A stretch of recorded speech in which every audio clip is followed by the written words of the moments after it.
Chapter 10. Power of the Mastermind, the Driving Force. The ninth step toward riches. Power is essential for success in the accumulation of money.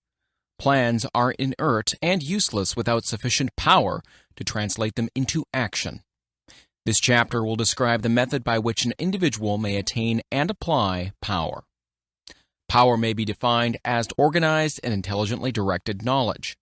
Power, as the term is here used, refers to organized effort, sufficient to enable an individual to transmute desire into its monetary equivalent. Organized effort is produced through the coordination of effort of two people or more who work toward a definite end in the spirit of harmony. Power is required for the accumulation of money. Power is necessary for the retention of money after it has been accumulated. Let us ascertain how power may be acquired. If power is organized knowledge, let us examine the sources of knowledge. A. Infinite intelligence. This source of knowledge may be contacted through the procedure described in another chapter with the aid of creative imagination. B. Accumulated experience. The accumulated experience of man, or that portion of which it has been organized and recorded, may be found in any well-equipped public library. An important part of this accumulated experience is taught in public schools and colleges where it has been classified and organized. C. Experiment and research. In the field of science, and in practically every other walk of life, men are gathering, classifying, and organizing new facts daily. This is the source of which one must turn when knowledge is not available through accumulated experience. Here, too, the creative imagination must often be used. Knowledge may be acquired from any of the foregoing sources. It may be converted into power by organizing it into definite plans and by expressing those plans in terms of action. Examination of the three major sources of knowledge will readily disclose the difficulty an individual would have if he depended upon his efforts alone in assembling knowledge and expressing it through definite plans in terms of action. If his plans are comprehensive, and if they contemplate large proportions, he must generally induce others to cooperate with him before he can inject into them the necessary element of power. Gaining power through the mastermind. The mastermind may be defined as coordination of knowledge and effort in a spirit of harmony between two or more people for the attainment of a definite purpose. No individual may have great power without availing himself of the mastermind. In a preceding chapter, instructions were given for the creation of plans for the purpose of translating desire into its monetary equivalent. If you carry out these instructions with persistence and intelligence and use discrimination in the selection of your mastermind group, your objective will have been halfway reached even before you begin to recognize it. So you may better understand the intangible potentialities of power available to you through a properly chosen mastermind group, we will here explain the two characteristics of the mastermind principle, one of which is economic in nature and the other psychic. The economic feature is obvious. Economic advantages may be created by any person who surrounds himself with the advice, counsel, and personal cooperation of a group of men who are willing to lend him wholehearted aid in the spirit of perfect harmony. This form of cooperative alliance has been the basis of nearly every great fortune. Your understanding of this great truth may definitely determine your financial status. The psychic phase of the mastermind principle is much more abstract, much more difficult to comprehend, because it has reference to the spiritual forces with which the human race as a whole is not well acquainted. You may catch a significant suggestion from the statement, "No two minds ever come together without thereby creating a third, invisible, intangible force which may be likened to a third mind." Keep in mind the fact that there are only two known elements in the whole universe, energy and matter. It is a well-known fact that matter may be broken down into units of molecules, atoms, and electrons. There are units of matter which may be isolated, separated, and analyzed. Likewise, there are units of energy. The human mind is a form of energy, a part of it being spiritual in nature. When the minds of two people are coordinated in a spirit of harmony, the spiritual units of energy of each mind form an affinity, which constitutes the psychic phase of the mastermind. The mastermind principle, or rather the economic feature of it, were first called to my attention by Andrew Carnegie over 25 years ago. Discovery of this principle was responsible for the choice of my life's work. Mr. Carnegie's mastermind group consisted of a staff of approximately 50 men, with whom he surrounded himself for the definite purpose of manufacturing and marketing steel. He attributed his entire fortune to the power he accumulated through this mastermind. Analyze the record of any man who has accumulated a great fortune and many of those who have accumulated modest fortunes, and you will find that they have either consciously or unconsciously employed the mastermind principle. Great power can be accumulated through no other principle. Energy is nature's universal set of building blocks out of which she constructs every material thing in the universe, including man and every form of animal and vegetable life. Through a process which only nature completely understands, she translates energy into matter. Nature's building blocks are available to man in the energy involved in thinking. Man's brain may be compared to an electric battery. It absorbs energy from the ether, which permeates every atom of matter and fills the entire universe. It's a well-known fact that a group of electric batteries will provide more energy than a single battery. It's also a well-known fact that an individual battery will provide energy in proportion to the number and capacity of the cells it contains. The brain functions in a similar fashion. This accounts for the fact that some brains are more efficient than others and leads to this significant statement. A group of brains coordinated or connected in a spirit of harmony will provide more thought energy than a single brain, just as a group of electric batteries will provide more energy than a single battery. Through this metaphor, it becomes immediately obvious that the mastermind principle holds the secret of the power welded by men who surround themselves with other men of brains. There follows now another statement which will lead still nearer to an understanding of the psychic phase of the mastermind principle. When a group of individual brains are coordinated and function in harmony, the increased energy created through the alliance becomes available to every individual brain in the group. It's a well-known fact that Henry Ford began his business career under the handicap of poverty, illiteracy, and ignorance.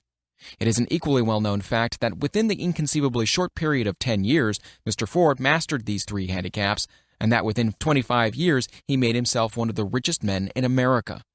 Connect with this fact the additional knowledge that Mr. Ford's most rapid strides became noticeable from the time he became a personal friend of Thomas Edison, and you'll begin to understand what the influence of one mind upon another can accomplish.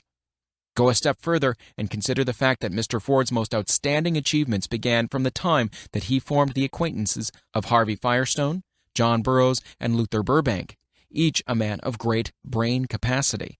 And you'll have further evidence that power may be produced through friendly alliance of minds. There is little, if any, doubt that Henry Ford is one of the best-informed men in the business and industrial world. The question of his wealth needs no discussion. Analyze Mr. Ford's intimate personal friends, some of whom have already been mentioned, and you'll be prepared to understand the following statement. Men take on the nature and the habits and the power of thought of those with whom they associate, in a spirit of sympathy and harmony. Henry Ford whipped poverty, illiteracy, and ignorance by allying himself with great minds, whose vibrations of thought he absorbed into his own mind. Through his association with Edison, Burbank, Burroughs, and Firestone, Mr. Ford added to his own brain power the sum and substance of the intelligence, experience, knowledge, and spiritual forces of these four men. Moreover, he appropriated and made use of the mastermind principle through the methods of procedure described in this book. This principle is available to you. We have already mentioned Mahatma Gandhi. Perhaps the majority of those who have heard of Gandhi look upon him as merely an eccentric little man who goes around without formal wearing apparel and makes trouble for the British government. In reality, Gandhi is not eccentric, but he is the most powerful man now living, estimated by the number of his followers and their faith in their leader. Moreover, he is probably the most powerful man who has ever lived. His power is passive, but it is real. Let us study the method by which he attained his stupendous power. It may be explained in a few words. He came by power through inducing over 200 million people to coordinate, with mind and body, in a spirit of harmony and for a definite purpose. In brief, Gandhi has accomplished a miracle, for it is a miracle when 200 million people can be induced, not forced, to cooperate in a spirit of harmony for a limitless time. If you doubt that this is a miracle, try to induce any two people to cooperate in a spirit of harmony for any length of time. Every man who manages a business knows what a difficult matter it is to get employees to work together in a spirit even remotely resembling harmony. The list of the chief sources from which power may be attained is, as you have seen, headed by the infinite intelligence. When two or more people coordinate in a spirit of harmony and work towards a definite objective, they place themselves in position through that alliance to absorb power directly from the great universal storehouse of infinite intelligence. This is the greatest of all sources of power. It is the source to which the genius turns. It is the source to which every great leader turns, whether he may be conscious of that fact or not.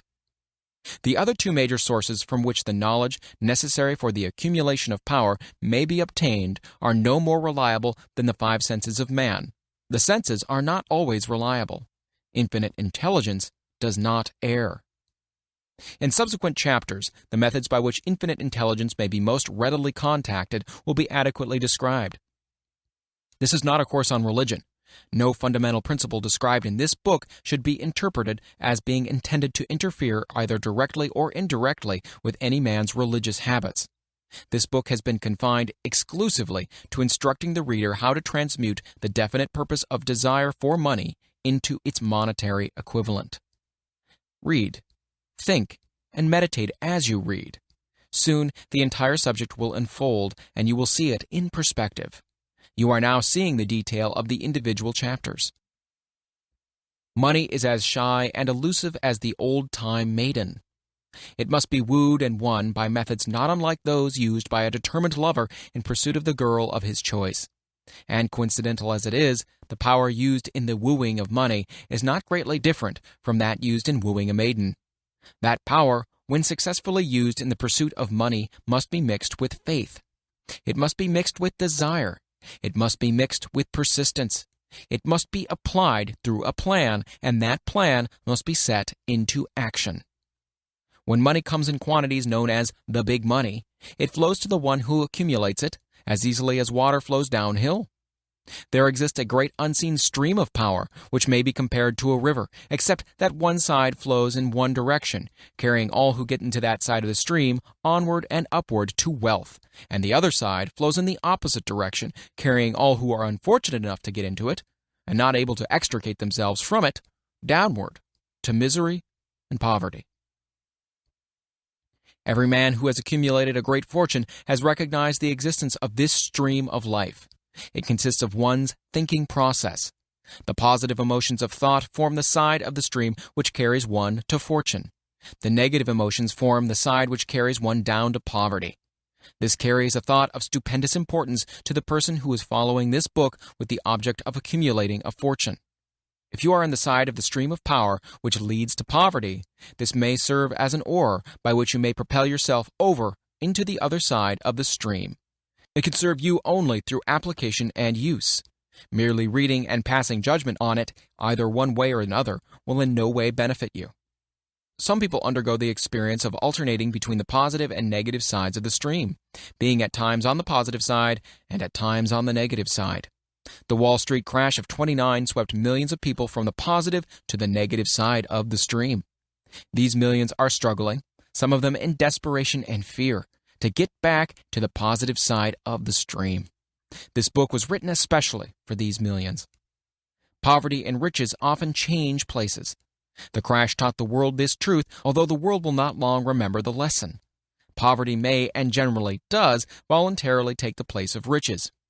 When riches take the place of poverty, the change is usually brought out through well-conceived and carefully executed plans. Poverty needs no plan. It needs no one to aid it because it's bold and ruthless. Riches are shy and timid. They have to be attracted.